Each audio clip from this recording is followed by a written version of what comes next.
The Alternative Dig Talk. Real issues, real talk. Hi Rogers, can I ask you something?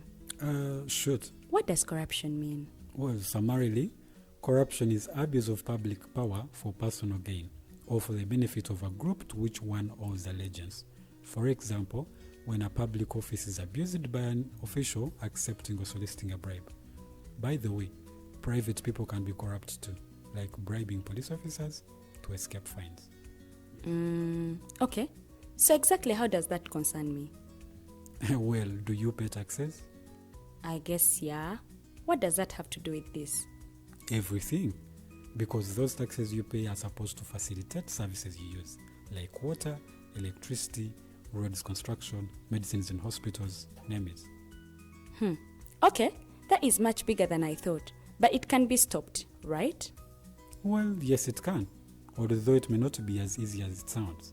And here is the reason why. Corruption roots are grounded in our country's social, political, economic, bureaucratic traditions and policies. So, what has kept it going this long? I mean, why don't we stop it? Well, the main reason why it has been here for so long is because institutions are weak, either as a result of poorly defined ethical standards of public service, weak administrative and financial systems, or ineffective watchdog agencies. What can we do to stop it? At a national level, we must focus on strengthening the independence and effectiveness of public institutions that fight corruption. At a personal level, we must commit to never giving a bribe. I promise I'll never give a bribe. Well, that's a great decision you have made. Me and you now have to spread this message to all our friends. If we all do our part, corruption will be no more. This message is brought to you by Alternative Digital.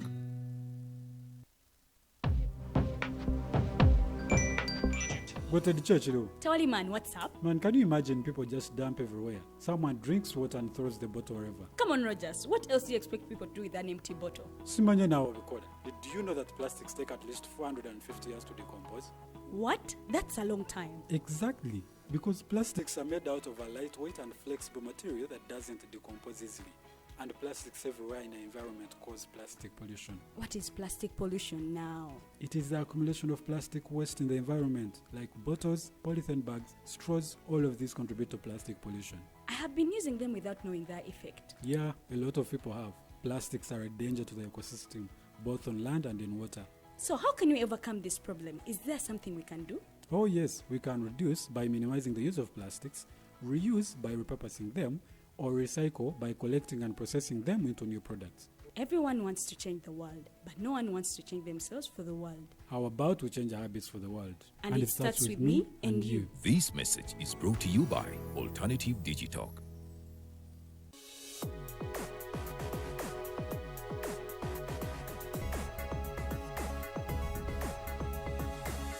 The Alternative Dig Talk. Real issues, real talk.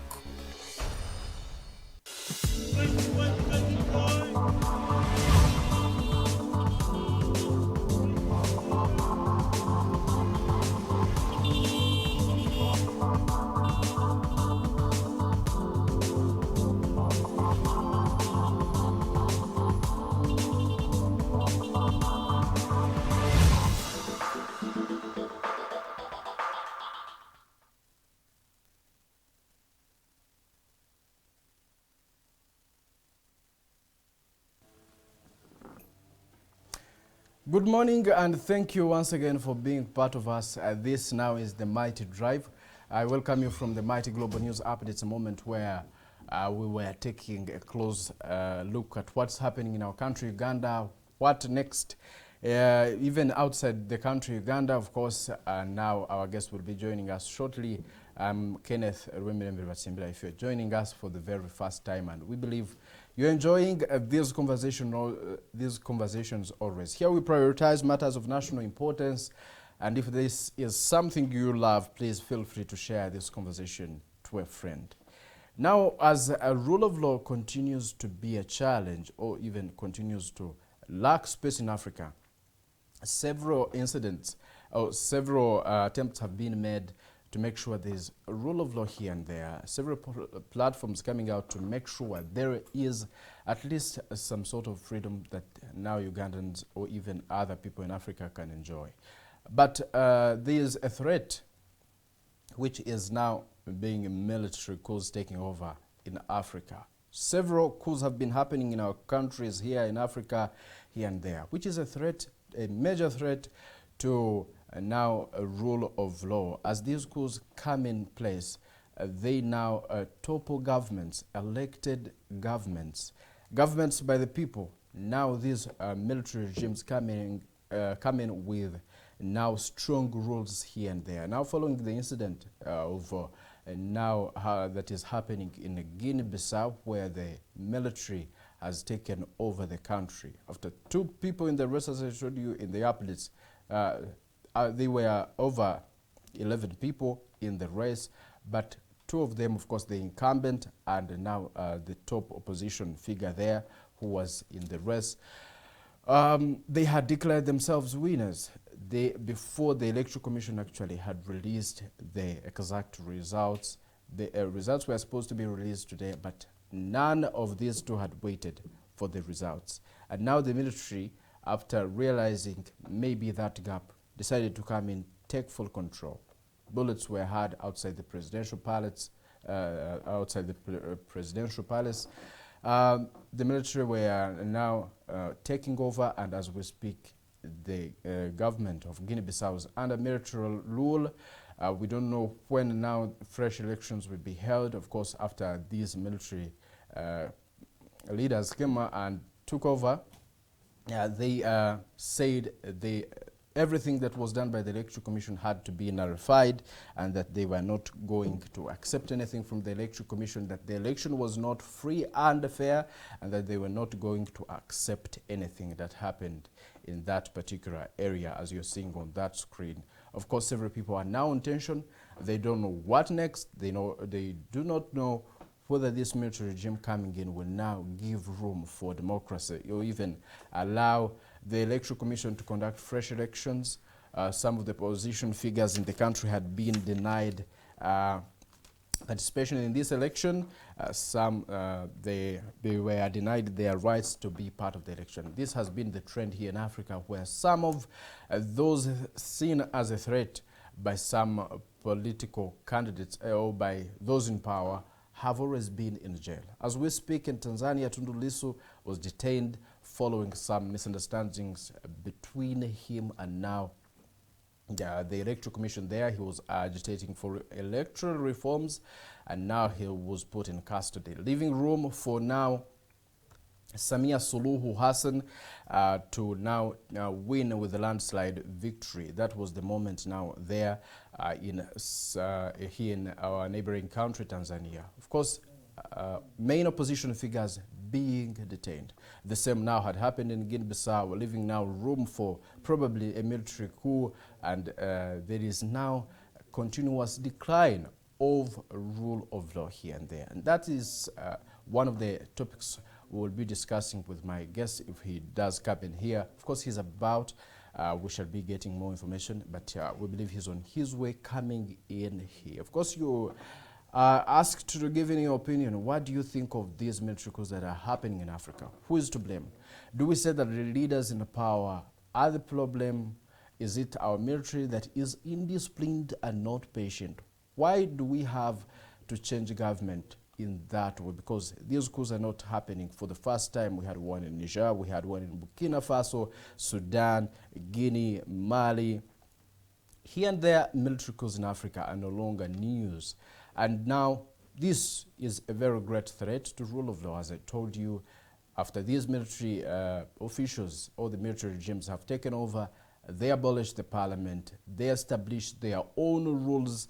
And now as we speak, of course, in Guinea-Bissau there is a curfew. The borders have been closed, no flights coming in or even going out. Such a moment where there is now a risk of losing all the rights enjoyed by these citizens. Yes, we may understand that there has been some abuse of human rights. Maybe there has been corruption. Now, like Guinea-Bissau, there has been an incident Guinea-Bissau has been accused of prioritizing illegal drug dealings and selling of drugs in their country. But still, do we need the military taking over? Is it not a threat to our democracy? What else do we have to do to make sure that we make anything better, anything that is out of line? How do we now reshape our countries and make them achieve the best without now having the military take over, and now we have another chaos? Actually, these military regimes, most of the times, if you follow history, do not end up well. They are dictators. They don't respect human rights in at least most of the countries. We have seen here in Sudan, the two military commanders now dividing the country, each group now having their own almost government. Several states within one state, states believing in a certain leader and another one believing in a different leader, leading to more disruptions, and now putting peace at risk everywhere in Africa. What is causing these military coups? I was asking, is it the presidents we have in Africa? Do we say that our laws are not working? Because there is no law that gives freedom to the military to now take over whenever anything goes on wrong. And another question is, our organizations, the African Union, we have had several bodies. Are they silent? Have we seen them work? Because we may see military coups as a last resort. Probably, according to these military officials, say they are always triggered to now take over, seeing more potential threat coming in. Should we say that our organizations have not worked here and there? Of course, your opinions matter to us. Drop them in the comment section, and I'll be going through some of these, trying to find out what really causes this. Of course, some of other things we need to talk about this morning is the property rights. We have had global commons, or those resources that are shared by all countries, especially the now oceans we have in now the airspace. Recently we had President Museveni talk about the Indian Ocean, and of course some Ugandans took it lightly, and all over social media were making fun of it. Talking about the Indian Ocean, some of course saying they want to go there and now have freedoms and enjoy life that side. We are waiting to see what really happens, and we will also be talking about that. Now, as I speak, my guest is in studios. We are taking in a short break, and we'll come back shortly with our guest. Good morning.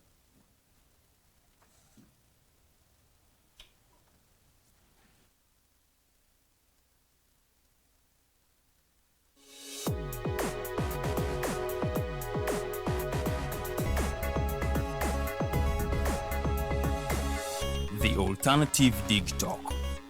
Real issues, real talk. Hi, Rogers. Can I ask you something? Shoot. What does corruption mean? Well, summarily, corruption is abuse of public power for personal gain or for the benefit of a group to which one owes allegiance. For example, when a public office is abused by an official accepting or soliciting a bribe. By the way, private people can be corrupt too, like bribing police officers to escape fines. Okay. So exactly how does that concern me? Well, do you pay taxes? I guess, yeah. What does that have to do with this? Everything. Because those taxes you pay are supposed to facilitate services you use, like water, electricity, roads construction, medicines in hospitals, name it. Okay, that is much bigger than I thought. But it can be stopped, right? Well, yes, it can, although it may not be as easy as it sounds. And here is the reason why. Corruption roots are grounded in our country's social, political, economic, bureaucratic traditions and policies. So, what has kept it going this long? I mean, why don't we stop it? Well, the main reason why it has been here for so long is because institutions are weak, either as a result of poorly defined ethical standards of public service, weak administrative and financial systems, or ineffective watchdog agencies. What can we do to stop it? At a national level, we must focus on strengthening the independence and effectiveness of public institutions that fight corruption. At a personal level, we must commit to never giving a bribe. I promise I'll never give a bribe. Well, that's a great decision you have made. Me and you now have to spread this message to all our friends. If we all do our part, corruption will be normal. This message is brought to you by Alternative Digital.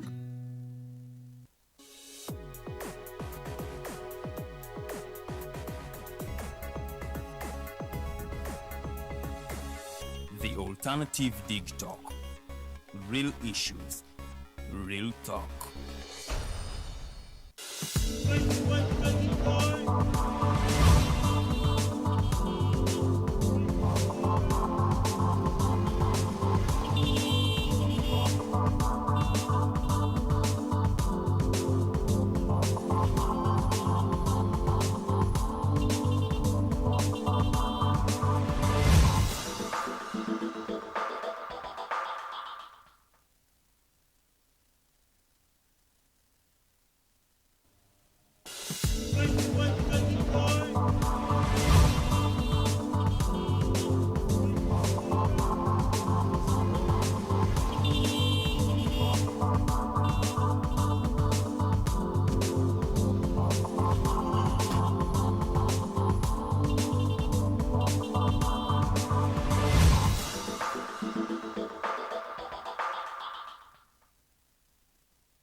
Our guest is already here in studios as I promised. Of course, a promise is a debt. Now at least I have what to say. He is already here with me, and of course we are going to delve deeper into our topical discussion. Today we are taking a look at rule of law and property rights in facilitating development. And our look is not only focused here in Uganda, but we are taking a bigger picture, seeing the whole of Africa. And joining me is Mr. Katushabe Ronald. He's a lawyer and a human and a justice hunter. We are lucky to have you this morning. Thanks for joining us. Say hello to our viewers. Okay, thank you so much, Mr. Kenneth Digital. I'm extremely humbled to be hosted here. Once again, like I said, I'm Katushabe Ronald, also known as Justice Hunter, a lawyer by profession. And it's a privilege to be hosted by Ugandans when it comes to discussing rule of law and property rights. These are very key, passionate issues for our country, and that tend to take Africa ahead. We are in a season of elections where it comes out with consequences. A case in point, issues of inflation, people losing their property, the human rights abuses. So these are key pertinent issues that we are bound to discuss and create for remedies to avoid losing lives, losing property, and ensuring that we have better governance for our state. Thank you so much, dear Ugandans, Africa, and the entire world, viewers of Digital. Well, as you have heard from him, there is a title I talked about, and our viewer, I think, would be interested in knowing. Justice Hunter. Maybe if you could describe who is Mr. Katushabe Ronald. With that even, Justice Hunter, is it part of the description that describes him? If you could share with our viewers. Okay, thank you so much. First and foremost, like I said, I'm a lawyer by profession. And what inspired me to do law is the abuses we do not in the field of justice. You can notice that I have been one of the lawyers in Vestige's case, what we have seen ever since the fight we had in the General Court Martial. I have also been in several engagements where my relatives and other people have turned to be victims of injustice. The abuse of injustice in our country. Judges, magistrates are not meant to do what they do. If you cannot deal with police investigations and find a way how you put them into your corner, it's hard to attain justice in the court systems of Uganda. The less we have. So the fight for me in this, even what I have indicated in the prisons, like when you visit Makshon has 3,000 plus prisoners. When you visit this other prison, that's Ruzira Upper, they have about 3,600 plus prisoners. The same applies to Jinja, Kilinya prison. So the issue of congestion in a prison, and 80% of these people have not been fully conducted with court trials. So the pain I do face from that, how people, property is being taken away from them. Encroachment is done with visibility of information, but nothing takes on to do the checks and balances, because there is influence of power. And the challenge comes with overstay in power, which as well magnifies, accelerates corruption. And in this, that's what compels me as justice hunter to say that I should do my best in every exercise I do to fight for justice. As a lawyer, you decide. Yes, to come as a lawyer, solution. as a victim of injustice, as a person who has witnessed. That's why even when I'm aspiring for these current presidential elections, my slogan was a voice for justice, justice hunter. It's even on the website. And you say that even the process itself denied us. So I have to continue to fight for justice. Well, as you have heard from him, such an amazing background. At least we have the right person to talk about this.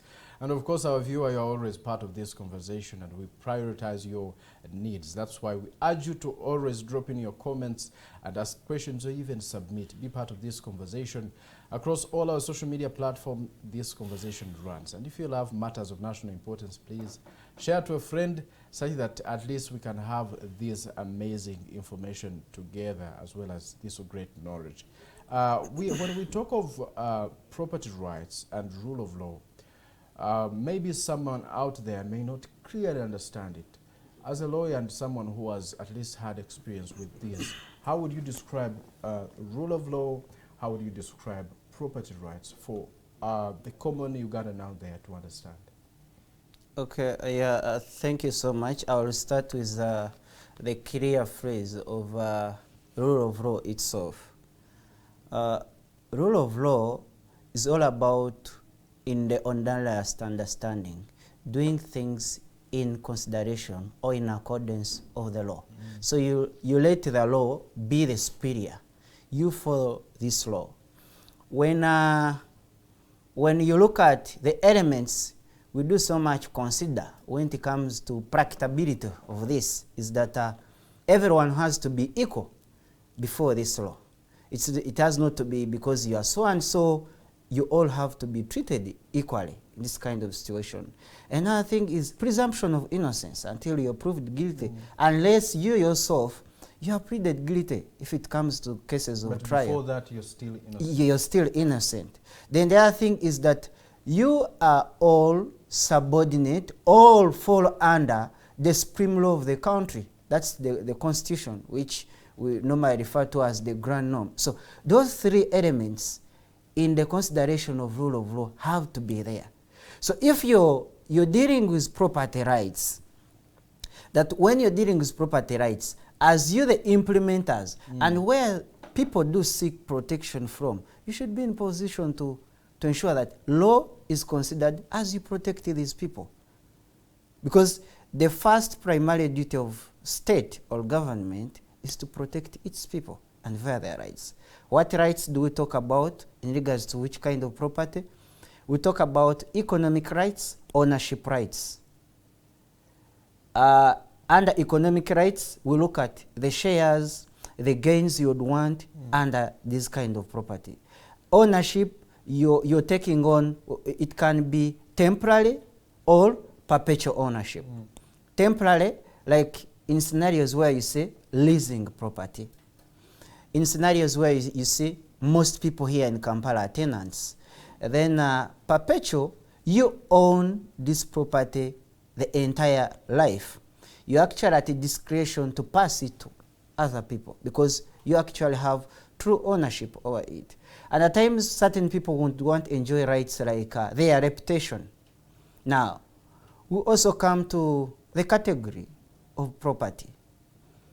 We have intellectual property. We also have this kind of tangible property. Maybe you can find, say, materials like own machinery. You can find land is also a property. Those are tangible kind of property. Now, in intellectual property, I've said there is a copyrights, there is trademarks, such kind of things. So the ones that are physical and those that are not physical. Yes, one yes, can't yes. see. Now, Exactly. intellectual property comes in as a creation of the mind. Innovation, where we look at patents, these rights, like you see musicians. When you produce a song, you own, you own the track, you have rights over it. Economic rights, and as well these other, like we said, reputation rights. If you write a book, you're entitled to these rights. You don't want someone at one time to use this kind of book in any other category that is not that protective to your name. Yes, yes, yes, yes, yes. So we have also looked at things like franchise. You find that we have KFC, Cafe Java's, Coca-Cola operating here, but you may find that KFC is logically not from here, maybe from Kenya, East Africa. So by them, you can actually use the same brand, but that kind of technique, style of ownership is called franchise. You're using the other person's brand over the authorization. They have given you authority to use them, but they actually even test the kind of materials you're using to see whether they fit and maintain their name and reputation as well. Well, such a great analysis. Now, we, of course, when we talk about property rights and we talk about liberties and rule of law, we cannot leave now this trend that has been in Africa of military coups. Now, the military taking over power. A major threat to rule of law, a major threat to, as you have explained now, property rights, because when the military power comes in, all the laws for some time stop working, and now it's new laws of, set by the military councils taking over. I don't know whether you've learnt about it, that now in Guinea-Bissau the military has taken over. Yeah. Now the government is under capture by the military. Of course, the military is saying that they foresaw some bad things happening in their country, that maybe peace was going to be disrupted. This comes at a point where the Electoral Commission was about to release results actually today, and now the Electoral Commission, the military says they could not wait for the results. Now the military, being now the judges, saying that what was expected out of these elections was not free and fair results. Where does this leave Africa? Because the military coup has not only happened in Guinea, we have seen several military coups happening and almost taking over all the power of the people. What is your comment on that? What is the impact of this in regard to rule of law? Yeah, in rule of law, there is what we used to refer to the Hans Kelsen's seal of law. Yes. That where the government is overthrown, we call it the political revolution, leads to a revolution in law or the constitution.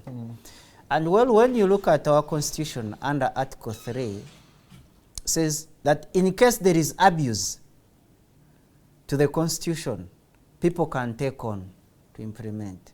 So the challenge has always been that people who are in systems, who are in these governments, have refused to create systems of governance. Functioning system. Functioning system of governance where institutions are independent and overstay in power. Now, when this normally happens, it creates no hope in the democracy of the state, in, like I have said, the judiciary, and other law implementing institutions like police. So what people now resort to is to say, let us have the government overthrown. And like you said, it sets a big, big negative side of effect on property rights. I have at one time worked with refugee agencies. I work with the refugee law project. But you see that there are those Sudanese who were ministers who are now in Uganda. These are people who didn't consider the law when they are in their country because they felt they are in power. But now they are facing harsh challenges. These are people who do not know how to deal with ownership of access to land, because when refugees go to another country or come here to Uganda, they do not have right of ownership over land, which is property. So they can only access land by lease.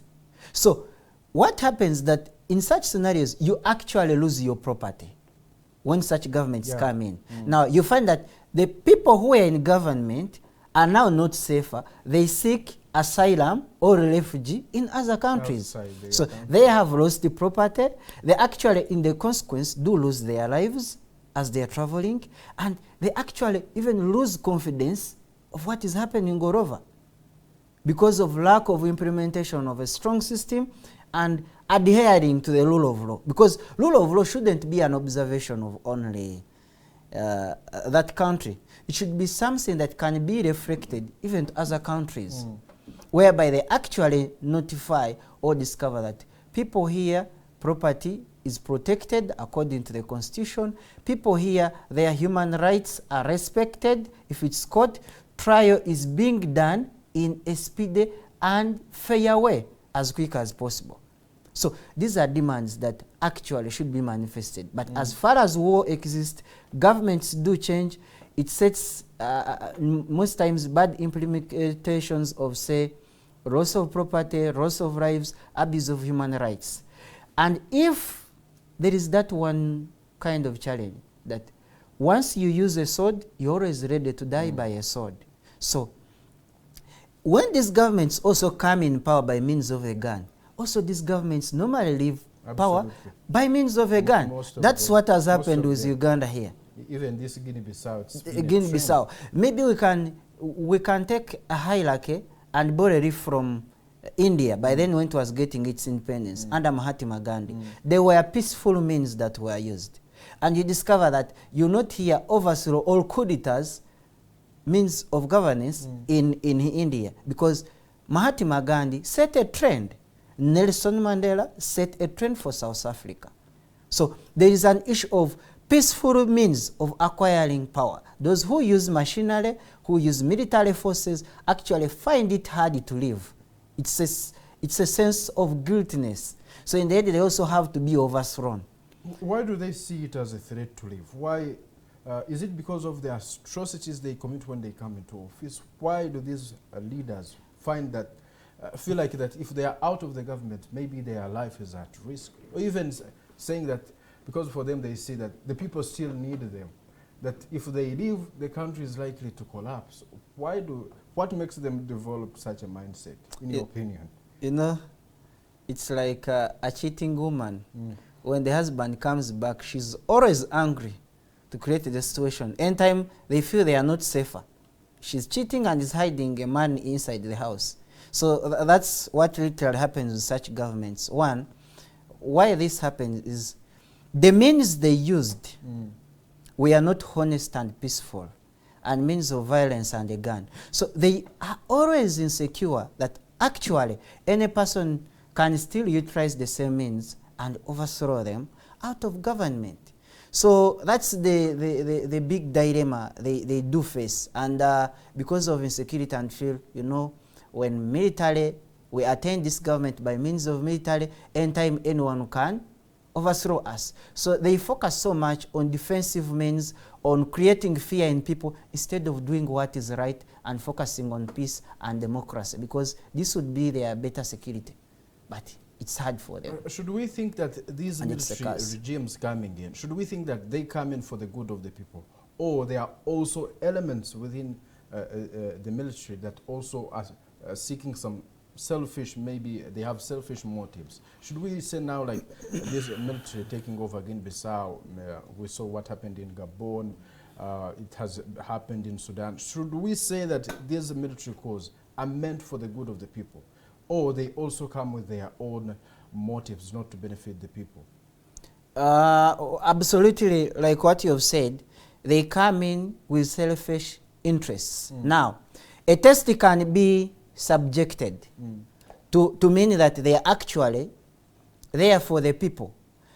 The only way they can prove that they are there for the people, like what has happened in Guinea-Bissau, is when you capture government, hand it over to civilians, and we say we are here for protection. Look at when USA was getting its independence under the fight of those of George Washington, they actually said this government deserves to be led by people who are there. We have done our part.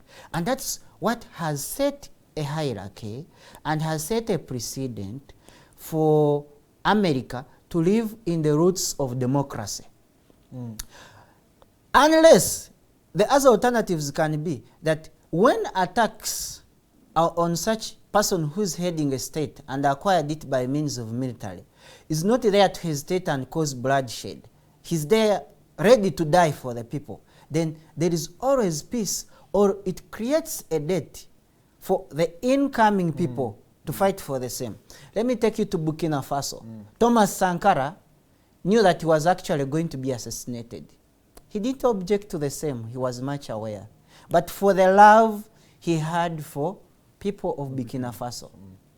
Now we actually see another person coming in Burkina Faso to actually maintain and take on the same trends that Thomas Sankara was doing. So Following his example. Following his example. So the clear demand is, I'm sorry to take you back to Uganda. If they had said, we are clocking 2005, we fought for peace, we fought for term limits, these are things we needed for our country, please. But when you say you want to protect the gains of selfish interests, mind you are sending it.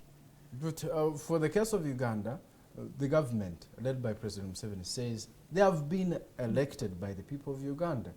In an interview with a certain international media house, he said they had referred to him as a dictator, that the Ugandans are calling him a dictator. And by then, at least, he had been president for 5 consecutive times. And he said, a dictator that has been elected five times is not a dictator. Maybe the people have been loving these people. Overstay could be our problem as Ugandans or as Africans who choose to vote these leaders into office for long. Like we've been seeing Paul B in Cameroon, now here in Uganda. Overstay, maybe we have contributed greatly as citizens who vote these people back into office. You see, the Genesis describes everything.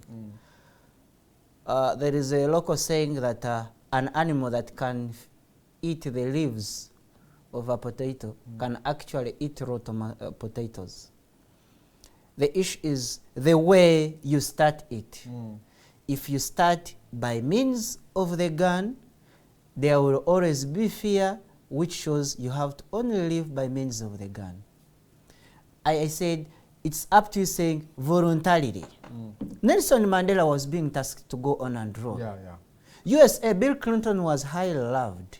They wanted him to come. But leaders initiate a position of saying, please, this is not it. Me as a person, you love me, but this is what I fought for. As a leader, you have to be an example of principles. Mahatma Gandhi, remember they had the fight between the Christians and the Muslims. Until they wanted him to be in power. He told them, no, I'm not ready to serve here as your leader, the Prime Minister. But what I can do is, room is there. Then when there were fights between the Pakistans and these ones who are Muslims, he said, no, he actually associated with even Pakistans. So a leader, you bear a great example. It's like you're setting a sacrifice, but actually your benefits do surface in the future.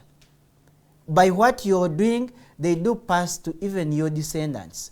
When you do things that are bad and you're forced out of power, these things tend to affect even your incoming generations. You're very much aware, no matter how much hardworking Gaddafi was for Libya, but his son has just left the prison. You're aware of that. Yes. And he's being watched. He's not allowed to move beyond Libya. So you see that the dilemmas you create for your own people, you overstay power, you acquired power by means of a gun, then you have insisted to stay and you say you're protecting the gains, you actually create challenge for yourself and your people. Your property is not much secure. Your people are not secure because in time you feel you can lose this. And rule of law is always at stake with such a leader. Of course, abuse. Let me tell you one thing. When there is nothing like limited government and democracy, rule of law will always be abused. Because let me give you an example. When we talk about limited government, you mean the government is small in size and limited in period. So it being in small in size, its effort concentrates on protection of the people, because the key primary role of government is to protect the people and the human beings and their property. So when your issue is on protecting the people themselves and what you've done, but when you say you're making the government bigger, Mr. Kenneth, when you say, now you're hosting me here, we need another moderator, we need another person here, these people have to be catered for. So when you say, a country like Uganda has gotten 145 districts. So when you say the 145 districts, you find a district you want there, 3 MPs, like I come from Kakumiro. Kakumiro, we have about, those are 3 MPs. Now, plus the woman MP, the Prime Minister herself. So actually almost 5. So when you see these other 5, but you ask yourself, do these people actually have a high court? People are dying in court because of many cases. They do not have. How many health centers do they have? They are not there. So then, because the issue of the high court and security personnel would be that people can rush there to have their property protected. We file a claim. If we are filing a matter of ownership of land, that actually judgment can be ready after investigations are done this week, by next week. But these are things which take even 10 years, because court is overwhelmed. Not saying lawyers are not there, no. Lawyers are there, and they are actually people who are there to represent themselves. So when these challenges do surface, it ends up to exploit the other route. So service goes away. Then I think there is a set of high taxes. High taxes come in that there is a need to facilitate these people who are in system. Now, when that one comes in, you find that taxes that are highly collected, actual accountability is not being surfaced. When have you ever heard here in Uganda, we are ready to the budget, but we are not ready to how they spent? To say, actually we spent this and this. You'll be shocked when they tell you a toilet which has actually been constructed by 2 million, that they acquired 2 billion to construct it. These things have happened in schools. So that rule of law goes also hand in hand with transparency. We have in our constitution a right to access information. So people should be actually in position to always access information. We spent like this, we got your money, we spent like this and this. So you find that there again, rule of law is abused. That one, we as Ugandans have not paid much attention to ask for accountability for where our taxes go. Have we had our own initiative as citizens, or we left it for maybe the members of parliament? No, the issue is very clear. I'm not saying the member of parliament. Institutions here are dead. If you can file a complaint with any institution, and it actually takes very, very many months minus a reply. I filed complaints for people in Uganda Human Rights Commission. But you actually find you file another letter after 2 months demanding for a reply, and it doesn't surface. We participated in this election as an aspirant. I went there to appear for colleagues in the tribunal. But this, they say, a tribunal should be conducted within 14 days. If the denial was on 23rd September, when the deadline for nominations were, and now we had a hearing just last week. And the hearing does not disclose when the decision is coming up from the Chairperson Electoral Commission, saying, we shall let you know. That one comes after the elections. So it doesn't put trust in the institutions of government. So people are like, why should I even waste time to go and even report to these other institutions? What people actually do in land matters, they forego to lose their property and say, let me forego the issue of land. The system is that down low. You talked about these institutions and how they lack independence. Now, referring to rule of law, does the judiciary have independence, not only here in Uganda? If we reflect on Africa, do we see judicial independence? Because it's vital for rule of law. If the judicial system is not independent, we don't expect justice there. How do you see the situation in Africa regarding the judicial independence? Yeah, you see, when we talk about judicial independence, we mean that this institution can actually operate by itself without no external interferences. Now, that one comes in first. That operation of being independent should be that there are no external fears as well. The challenge with Africa is one that judges in most of our governments are appointed by the sitting president. Now, when the sitting president actually appoints and parliament is there to approve, your worry is you are not sure when this president is leaving power. So if you dare take a decision contrary to their wishes, you are actually at stake. You lose your job. There is a tendency you have met your family get used to the situation you're in. Two, you also create fear for your family.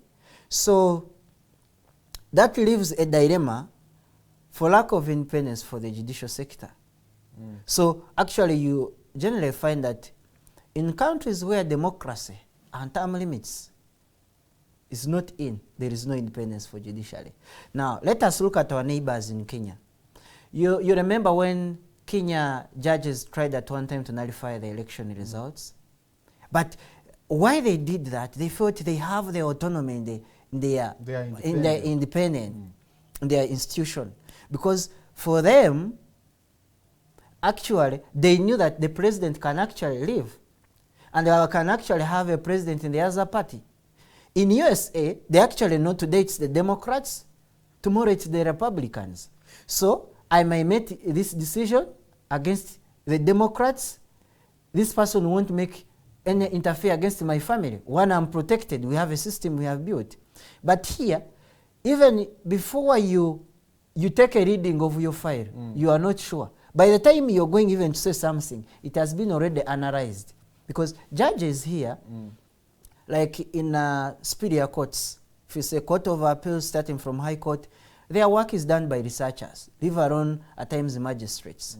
So by the time even the researcher is doing the work, the secretaries, information is already communicated, where you're heading. So you're actually directed on what to do. So there is a very, very big challenge that courts here in Africa actually not independent. It's for a few countries, like I have said, that have democracy and have honored term limits and the respect over human rights. Then there, they can at least have independence of judiciary.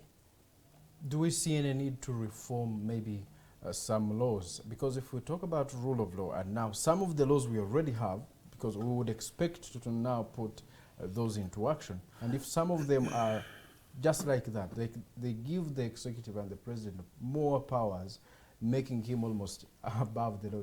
He can appoint maybe the Chief Justice and appoint these leaders in the judiciary. Do we see, do we need any reforms there?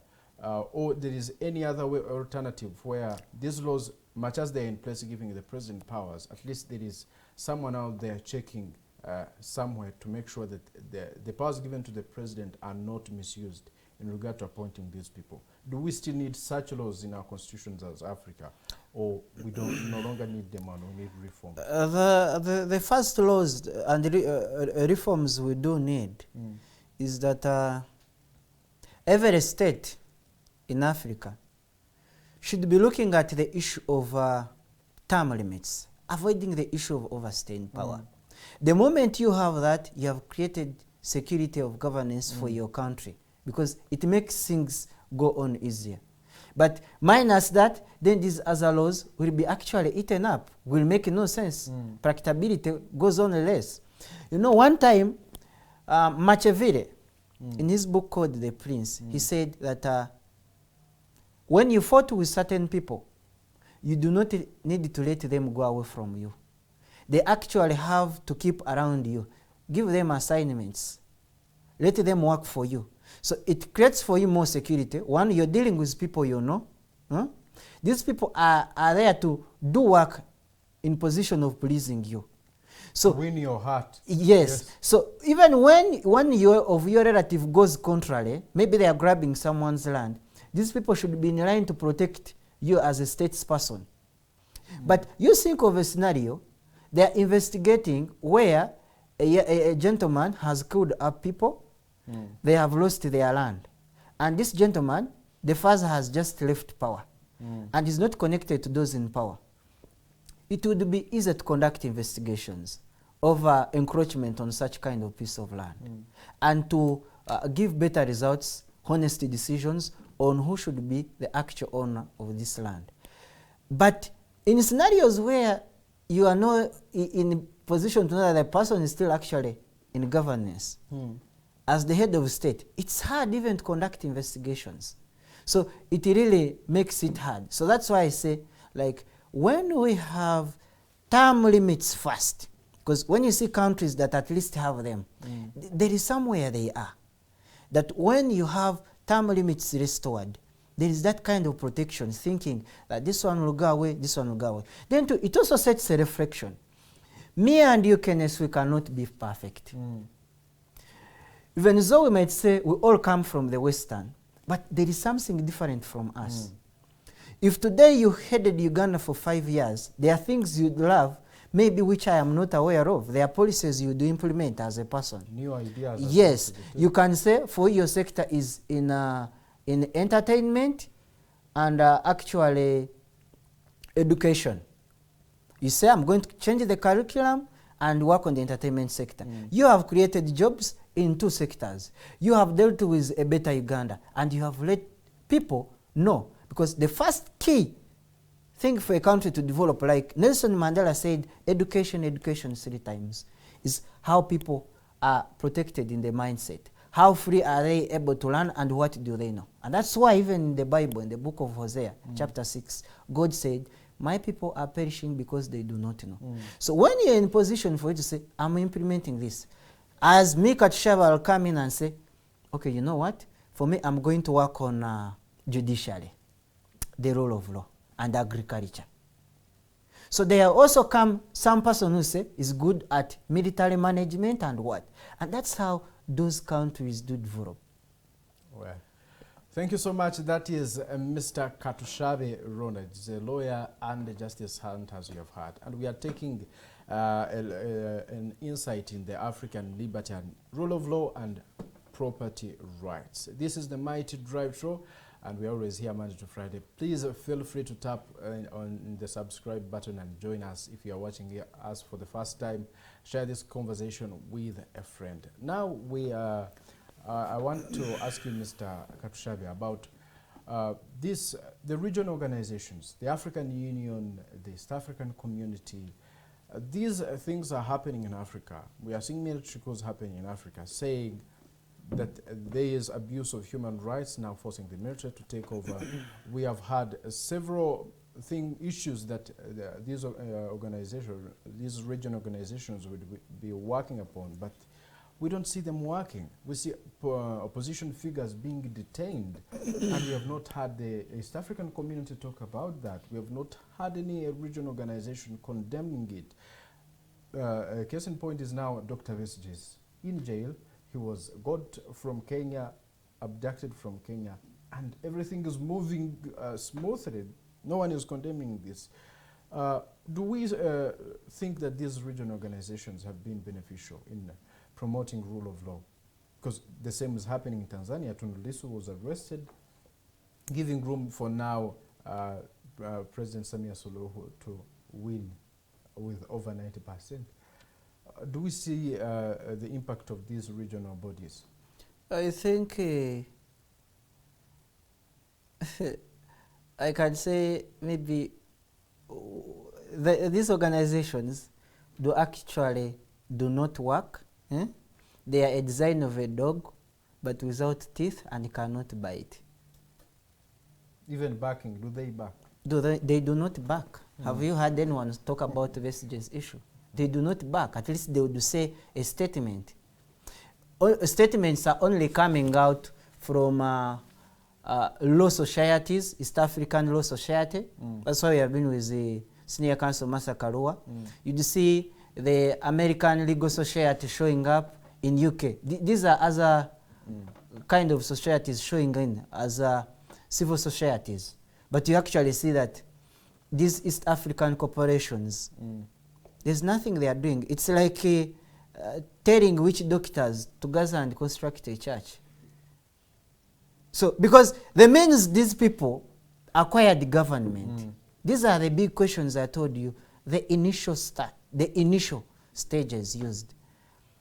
Most of these countries that set up this thing acquired it by means of a gun. So it actually makes the institutions weak, because there is no way they can speak about their fellows, yet they know the means they use to acquire them. Let me give you an example of United Nations organization, and we have UN, we have the European Union, we have the African Union. Now, these organizations, the target of their setups, in 1945, when the United Nations was being formed up, it was as a necessity for peace. Peace was their primary consideration. The countries that vetoed in the formation of peace were not the countries that caused the wars. So I'm showing you that the start normally communicates where you head. Because you look at country like France, by then the Greater Britain, we have Russia, we have USA. These countries, and we remember the war was so much led by Germany, that's under Hitler, and Mussolini, Italy, these kind of countries. Yes. So if you would say that it is actually these countries that were heading the war are going to be the heading powers of UN, then it would mean peace won't be there. They won't actually back at their fellow leaders. The foundation was weak. Yeah, the foundation was weak. But it being its country that were actually protecting peace, if you notify that actually USA amidst that time what came in was making sure that people can actually seek refuge in USA, you discover that the richest men actually in USA are not typical Americans. They are Jews. Now we have a South African person there. They are welcoming instead of saying we need to promote peace and welcome these people. When you look at Germany, the way they were even killing people, saying short people should be killed, Jews should be killed. So entirely there is no way you can say you're going to create peace, promote peace, when yourself you cannot practice peace. Why does even you get shocked that part of the vetoing powers of the United Nations, Africa is not there? They have no single country. And you know why? They have not actually exposed peace. When you practice peace, you attract peace. So that's why the East African community, you see we have challenges in marketing, because when you again talk about property rights, we look at free trade, trading beyond borders. But because of selfish interests, militaries, insecurity upon what they're doing, we cannot have that kind of free trade. You are much aware at one time when Rwanda had said there is no trading between Uganda and Rwanda. Now the question is, did the Rwandan government come in power by means of an election? The answer is no. So you see that these things actually answer themselves. The means you use, when you get a woman by grabbing, you are at higher chances of losing this person. But the time the person has voluntarily decided, without any external forces, decided to be with you, they will be ready to tolerate even the internal challenges you have had to maintain peace. What could be the solution for this? If these regional bodies are to work, what should be done? Who is to take the lead first? Are they the citizens, the Africans? Are they leaders in power? Or what new strategies? No, that's a typical mistake. We can't say the leaders in power. I told you there is no way you can ask which doctors to construct a church, unless if they are going to practice witchcraft in that church. The only thing that we have to do is ask the citizens over these countries. I am much respectful to the Kenyans with their Gen Z generation, what they are trying to do.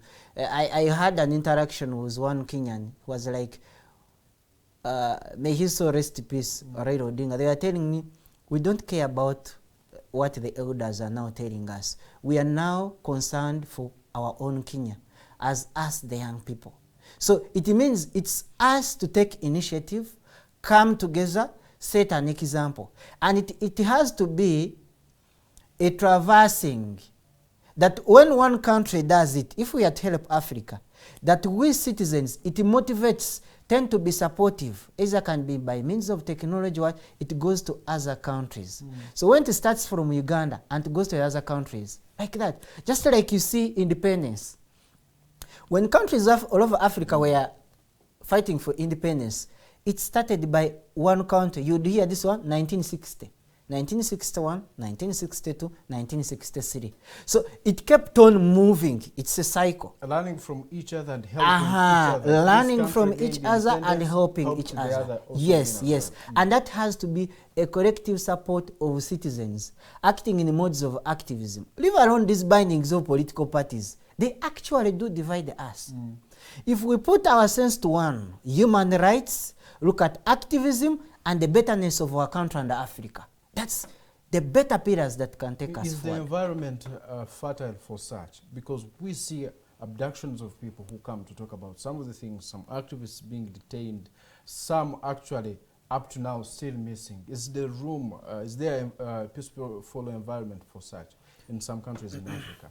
Do we see that happening and people losing hope in trying to stand up for the truth? Now, the first thing is, when we say to create this, it doesn't mean the ground has to be fertile, because the ground can be fertile in the other opposite way. That we have the anger and we are hungry for the betterment. Because those ones who are in charge are not willing. They can't say we create for this room. No way, it can't happen. Like I told you, there is no way a witch doctor will ever come a Bible in their house. In the shrine? No. So it's you to say we are actually demolishing these shrines. It's going to be a battle. If you're Christians, you're going to fast, pray, take on action. And leave alone these things. I'm a Christian, I'm Katushabe, it means let's pray. These things of lying to us, you go to church and I hear clergy is preaching. You know God says, maintain peace. I have read the Bible from Genesis to Revelations. There is no way it says, just speak. It involves actions. Matthew chapter 7 verse 10 says, knock and the door will be open. It doesn't say, open for me. You have to knock. That's action. You see, when Moses was trying to liberate the Jews, they had to take action. He first left. People talk about David killing Goliath, but they forgot the guy took training. He was actually training on how to protect the sheep, fighting against the lion. He used the stone. He didn't just look at Goliath and said, Goliath, die. These are things they do like us. You know, young people, come, keep quiet, maintain what? Peace, let's... No. The only thing you have to say, God protect us as we fight for this justice. There is a verse that I normally move with, that's Proverbs chapter 31, verse 8 to 9 says, speak for justice and stand for the poor. So you can't say, it doesn't say, and sit for the poor. It says, stand for the poor. So it means there is an action you have to take. So it's a collective demand to the young generation. If we say we are setting a better in lands in terms of intellectual property, what we have to take on an innovation skill. If we are saying we have to take an action on something, we have to take on something. But you can't say that we shall just speak. Speak and let things be worked on. No, I think God will just say these people are never serious. And He will be led to help us. All right. That is it. The conversation is still sailing smoothly. Now I want us to cross to now specifically property rights. We have had these global commons, those that we believe are shared by all countries. Recently, President Museveni was talking about the Indian Ocean. Some Ugandans took it lightly as if it was something to laugh about. And some were saying that according to international law, actually Uganda is entitled to that ocean in one way or the other. We have seen conflicts arising because President Museveni said there could be potential wars coming in due to that issue. President Museveni says that every when there is a regime change in Kenya, now they have to sit down again, find measures to make sure at least there is no challenges between Uganda and Kenya in accessing the Indian Ocean. The same has been happening. We saw in Egypt, we saw the troops coming to the borders, Egypt and Ethiopian construction of the dam along the River Nile. There's still a lot of questions that are unanswered. We saw the same in Sudan. What is causing this? Who really has rights over these global commons? Do we lack clear legislation there, maybe international law, or even the leaders we have in power, the ones that are the problem? What could be the lasting solution for this? Who has rights over these, the ones we term as global commons? You see, the first challenge we faced in terms of ownership over these areas is that first, even we do not have documentation as us Africa. That's where the whites are ahead of us. How can you say John Speak came and found the source of River Nile? You have actually talked about the men who were sitting there, who were found there. So there is a challenge. You find another white, all rivers, all big lakes in Africa, actually discovered by these foreigners. So the investment in resource recognition in our country, in Africa, is a very, very big challenge. And like I said, it starts with power now. When the whites were here, they left for us challenges. And this set an initiative demand for leadership that our leaders should have actually come in position to cure it and set themselves sacrifice. Not say they would want to actually gain from them, individual self-interest, but with the intention of serving their country. Now, when you look at the issue of the Indian Ocean, look at, because at one time, our colonialists wanted East Africa as one. You remember the demand of the federation by Kabaka Mwanga, what led to the exile he had as earlier on. So those issues of them saying this is one because they wanted to have control over Africa, basing on their intent and the investments, is that it created a challenge that the initial stages our leaders should have done is to say, okay, for our peace, do we need demarcations? Or we can say, for a better development, we actually do not need them. Because the fight for boundaries, this is a global challenge. In Europe, they have tried to settle it, but it has failed. And it's always a center for spark of wars. People look at the Crimean, the issue in Crimea. This is not, we had the Crimean War years to come. Before France starts as one of the fastest country to come here in Africa in 1830. After the fight between the Belgium and what thing they can now not succeed. When Napoleon had actually left power, even Napoleon decided, they say, it's hard. We now need a country that we can now grab and have control. Because whatever is always behind this are selfish interests. It's not for the betterment of respect for human rights. When you say, because it starts with a leader saying, I have my own selfish interests in this. Because you see that now France extends and say, let us go to South Africa by 1830s. And that's how we see the Afrikaners come in. The Dutchy and these other people, Netherlands, what and what, these people now starting to come in after the defeat of the 1830 revolutions. So that the demands of international having interest in other countries, that's what brings issues. Because why is the Indian Ocean being an interest? We are looking at the issues now of trading. Another one will look at it as a sense of security, saying, actually, I'm not secure when I do not have control over this. Having a navy force there. A navy force there. That's already, you see what is happening in Russia. Or the issues are always stepping from that. Now, you would say, because the International Court of Justice and UN, these international institutions were set up to say that they can handle complaints happening between interstate, to avoid interstate wars. And that's how the African Union came in slowly, the East African, then we have the Greater Lakes region.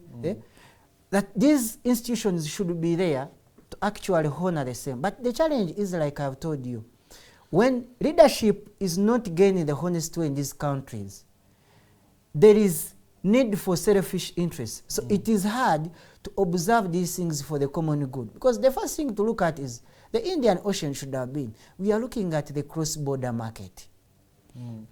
We are looking at these countries gaining together. If Uganda is a landlocked country, and we are looking at the genuine, this thing happened. As honest leaders and entire Africa, how can we handle these things together? For once and for all. Yes, for once and for all. But you find, because of selfish interests, I have paid a visit to Chisoro. Chisoro, there is a mountain called Mugahinga.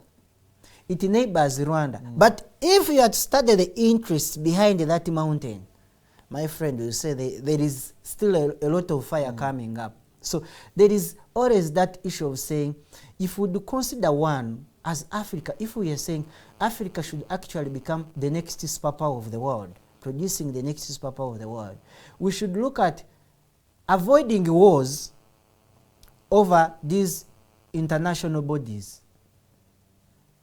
An ocean, a sea, a mountain, say, how can we use them for the betterment of us?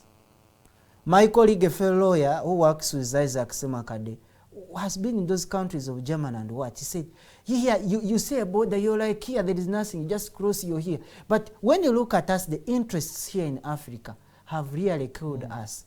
So the issue is, one, to eliminate selfish interests, have better leadership, and so we are looking at a free market economy of cross borders where people do interact. Then there it can help us ourselves to set our own self-laws, other than inviting the external powers, those in Europe, to help us on our own problems, when we actually know that they also come in these countries with selfish interests.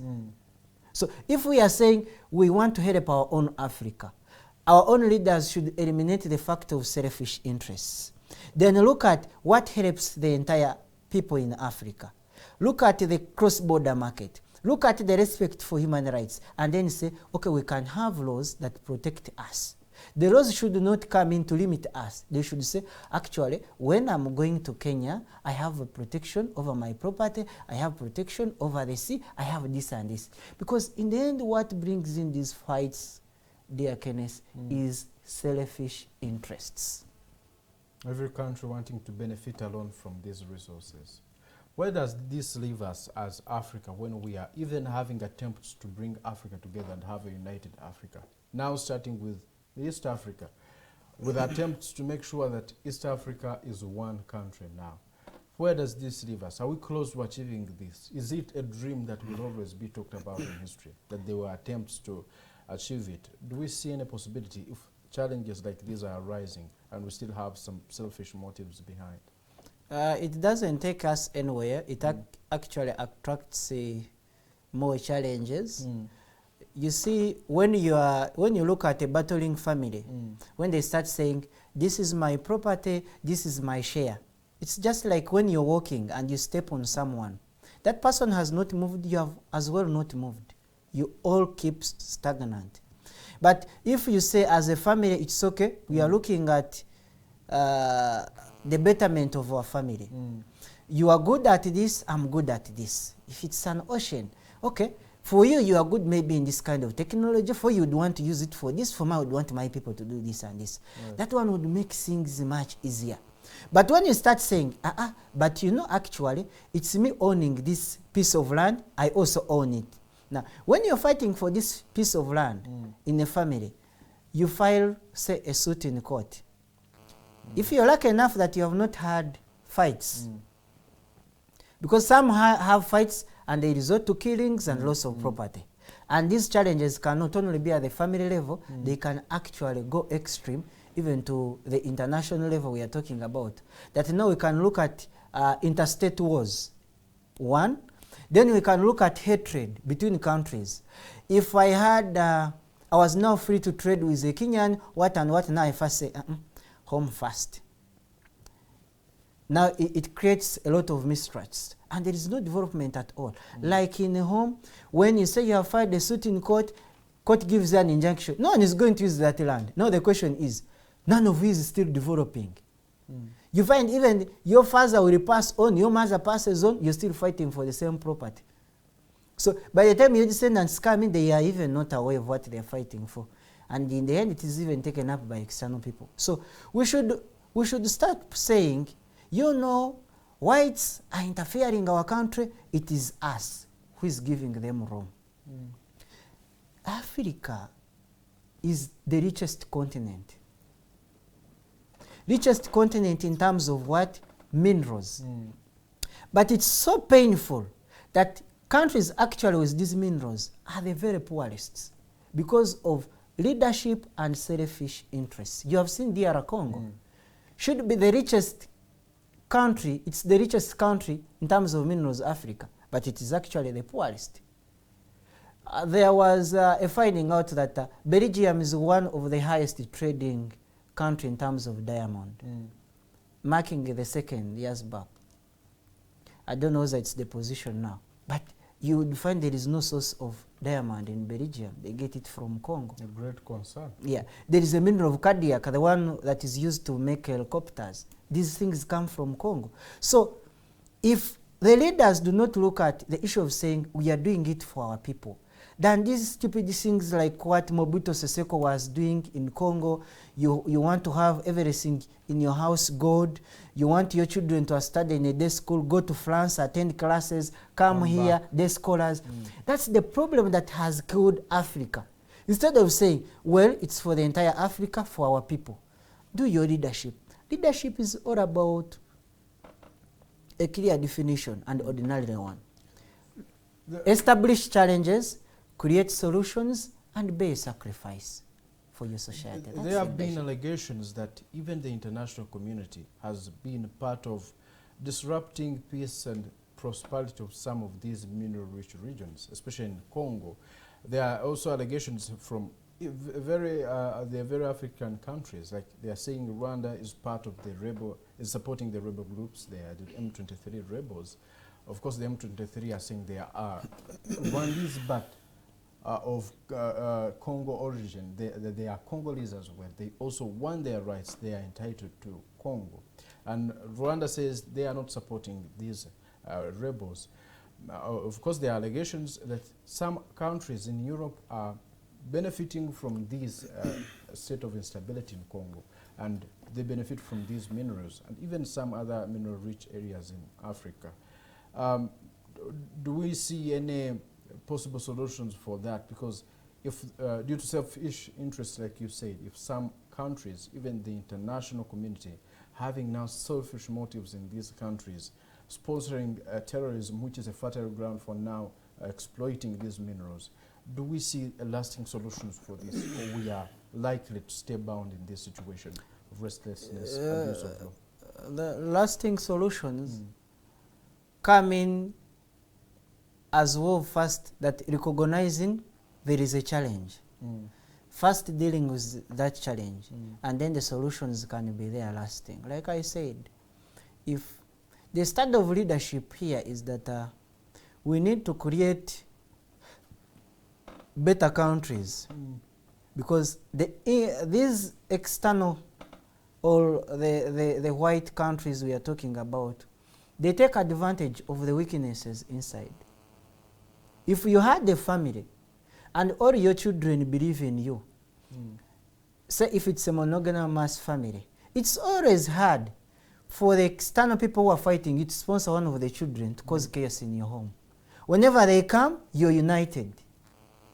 But because you're not transparent, there is a lot of divisions in home, those are the challenges, those are the weaknesses your external people will look at and take advantage of your home. So the first key solution would be that if we would have the respect for limited government, we have respect for rule of law, these other countries would have no basis. Do you know that these countries have come in to us as a means of protection for human rights at first, to gather this information?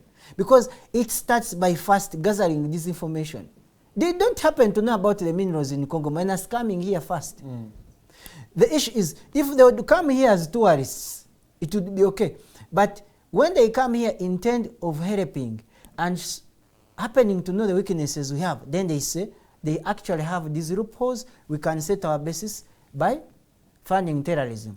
Because you actually see that countries like USA, to be honest, under the leadership of Barack Obama or the Democrats, they have come in Africa saying to countries they are helping for human rights, but as well also having interest in.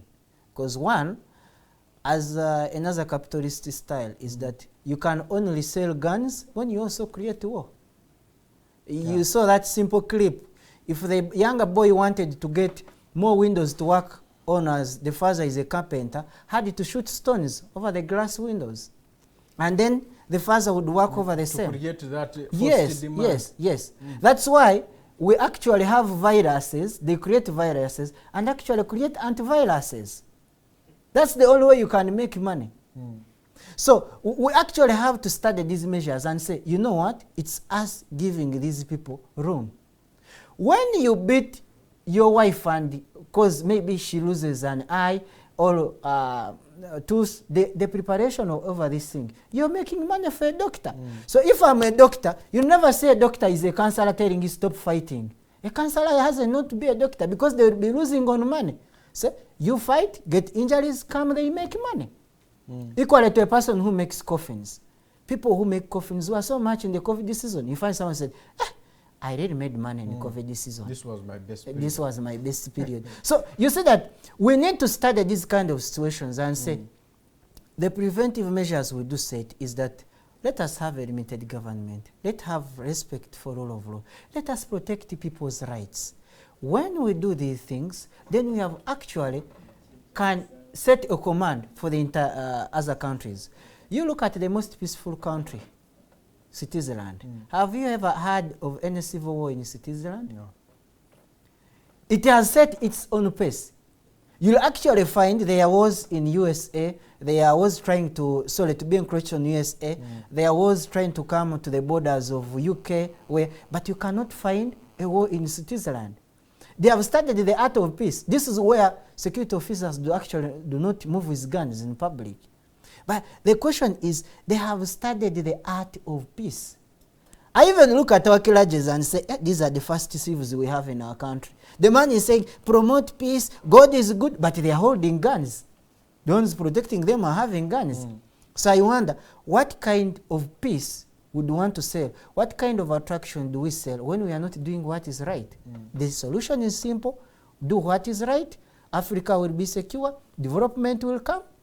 And trust me, if the president of Burkina Faso now, the way he's in power, looks at an element of saying he overstays in power, I assure Burkina Faso will still not have peace and they will not be developed. The development they are accelerating to will be brought down. But the issue is, if he can say, now I've reached certain years, it's okay, colleagues, they may have room for others. The person you normally hand over power to, they always find a challenge to say they should work better than you if it's handed to them peacefully. By the moment they say they are also fighting it forceful against you, they say we want to protect the gains, what we fought for. You know that word where it comes from, protect the gains. So in the end, there is nothing you'll gain for your country if you focus on protecting in that, yourself. Similar manner, Interest gains. How best can we have now economic development in regard to these international shared maybe oceans? How can we, because now like for the issue of Egypt and Ethiopia over the dam, it was a hydroelectricity dam being constructed for the benefit of the people of Ethiopia over now Nile. Egypt saying it is a threat, it could disrupt their water levels and lead to shortages of water in Egypt. how best can we use these resources that are shared internationally to avoid conflicts? We all share and enable our economic development in our countries, but without posing more threats. Do we need an external overseer, maybe as an organization? Do we need leaders themselves to always come on table and find ways? How best can we use those resources, share them without bringing conflicts? Okay, the first thing to put in consideration are the environmental laws, international environmental laws and principles. They are those principles that govern us everywhere, because like even it is in our constitution under Article 31 that the person has a right to live in a clean and a healthy environment. And as a libertarian, when I talk about liberty, is that before you want to have liberty, don't interfere with other people's liberty. Now, when we are looking at the sharing of such dam, the complaints they do all have. If the complaint is not based only on ownership, but the first key thing to be considered should be the environmental policies. Which policies we normally have? We have like the polluter pays principle, the sustainable principle. Now, the polluter pays principle says that let us all use this environment minus causing pollution. This one. For you may think, because you feel you need a toilet here, create a sewage system, but which is actually affecting my life. You're creating it over. So your issue should be the first consideration. So the first country here should be that actually, if they are saying their environmental principles are being interfered to, then the other country is wrong. It should first be the environmental principles which focus on the protection of life. Then later we can look at economic rights. Life first. Then the economic rights come in. First, later. Well, because then there's also another one we call the sustainable principle. That let us use the environment for the benefit of those who are current and the future. So if what you're going to do can actually affect the future, then you're not looking at it. If you say you're going to take over Lake Victoria, construct on top and actually dump sewage all over Lake Victoria, you're not looking at the protection. That's why you find prisons like Luzira are near the lake. Those people live in a congested place. So they have to have fresh air and better oxygen coming from these sites. So these are measures that have to be looked at first. And that's why I was actually in disagreement when they said Luzira prison is going to be transferred for economic rights. You first look at life first before you look into any other thing. Well, in a minute or two, I would like that you help our viewer understand the relationship, because it has been talked everywhere, even the international community. The international community is saying that with the absence of rule of law in Africa or even in the world, there can't be development. I would wish that you help us understand in a minute, how is rule of law linked to development? What is the relationship in there? How does rule of law bring about development, and how does property rights also bring in development for our viewer out there to clearly understand this narrative? How do these two bring about development? Now, rule of law, how it brings in development, because it's like a cycle. You cannot produce unless you've been pregnant. So law sets a protection to these rights and what you're going to do. We have always had a challenge when it comes to patent rights, like here in Uganda, and you discover people are not that innovative. If you have protection in what you're doing and what you are allowed to do, then it encourages you to work hard. So that's how the importance of rule of law. That the means of registering a patent and the laws in consideration actually protect me. So it encourages me to do business in that kind of way, which as well communicates to development. When we look at land, Let me give you an example. Here, refugees, foreigners, are not allowed to own land. They can only access land via lease means to a period not exceeding 99 years. Now,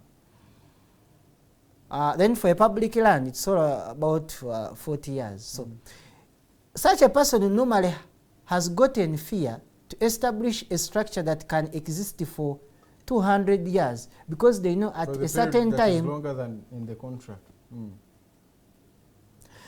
Two, if, and that one, that's even where partial the law is. Now, where you have refused actually to say, when I'm dealing with you and you say, we shall not enter into the law, but have trust in me, establish this structure. Now, when you establish this structure and you're not sure, it brings in external forces and conflicts over ownership of the same. Yes. So, rule of law comes in to give clarification on who should own. So, when you own, you are motivated to develop. But before, you are not sure of what you're developing. So, it's very hard because the first thing is, if I'm sure I own Digitalk, then I will do any kind of renovations I want, because we actually say we know it. But where we are certain person that will actually at one time say you people go away, it's literally hard. So law sets a foundation of saying, okay, you are now secure. You actually can claim rights because it entirely means you can sue, you can be sued. So the environment is safe for now investment initiatives. Yeah, because the issue is, when I sue you, in the end I have to be compensated for what I lost, for the damages I incurred. But when there is no law, I have no hopes and I'm at risk. Development is normally hard. Good. That's why, where corruption is high, because corruption is not law binding, development is a challenge. Because I'll give you a history of Uganda. When things started saying, you know what, when you're in government and you steal and invest your structures, have structures here, when the government changes, they first take your things, grab them. So you take them outside. So what they said, you say, no, let us invest abroad. Let us invest in other people. So that tends to be a challenge. Give your parting remarks to our viewer and your message you would wish the world to know and implement. The message I want to say is that in whatever you deal in, any kind of transaction, any kind of property, first seek guidance for the law. You can do research. If you're purchasing land, first do due diligence. Find out who is the owner of that land. Use the local means. Go to lands, do the search, get to know who is the owner of that land. Then make an agreement, go to a title to those means, if the chance is there, the means of transfer. Then be clear on every terms. If you're purchasing land, do I have a right of way, what we call easements? Do I have a right over water? Because these are things which tend to affect. If you're a tenant, don't be excited of the room you're going to rent, or a house or a premise. First, look at the conditions in the agreement. In the case of disputes, what are your first alternative? They are saying you can go for arbitration before a law. Any word affects you. When you say shall and may, these are different. When you say shall first be handled by an arbitrator, it means you cannot go to courts of law before. You go to an arbitrator. And you find it's hard, arbitrators are expensive going there.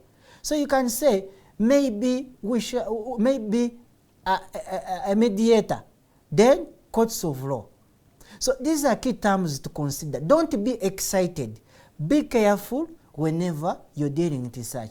It creates for you security. It creates a right of claim to your landlord if you are unlawfully evicted, because I know most people here in Kampala, in Uganda, are tenants. The landlord as well, it will also save you. When this person is tending to be a problem, to stay in your house, is not cooperative.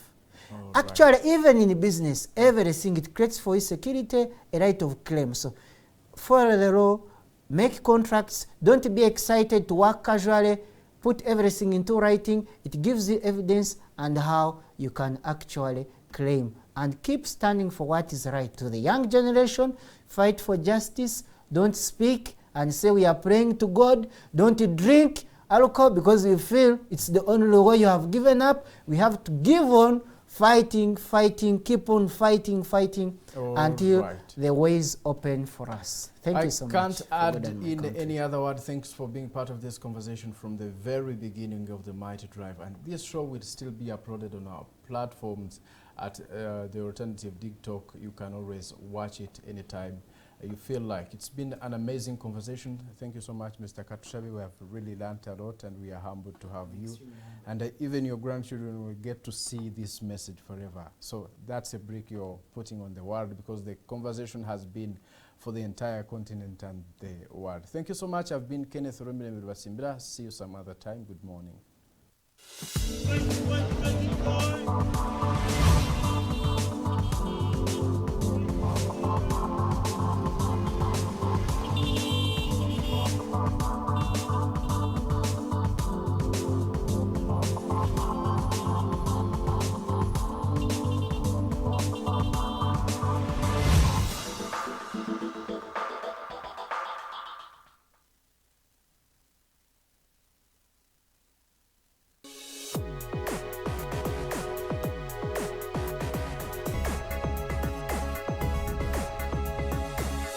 The Alternative Dig Talk. Real issues, real talk.